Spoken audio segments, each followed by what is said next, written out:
司長咧係曾經透露，本屆政府將重點對舊區係進行整改嘅。咁早前都更會議上面呢，司長亦都係指出將會加大力度響舊區推行一啲整改維護嘅工作，提升我哋居民嘅呢個幸福感。其實舊區整改亦都係有助於咧吸引旅客深入社區，促進旅客深度遊同埋社區經濟嘅發展嘅。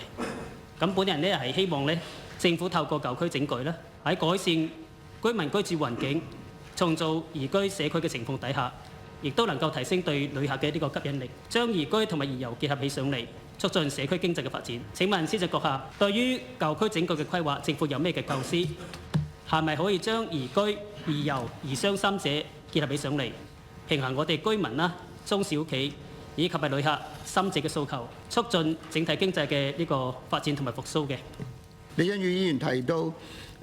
一啲舊區整改嘅問題，我諗我哋而家講緊都市更新，都市更新不外乎係3個手段啦，一個就係維護啦，